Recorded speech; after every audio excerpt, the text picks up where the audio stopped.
Wheel is on. Little shrouds are installed. I'm going to change the oil after Nicholas gets back from Walmart. And here's the final piece to go on. So here's how everything looks.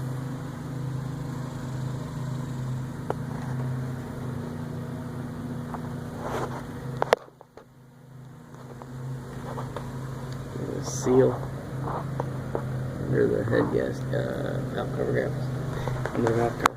Alright, here we go.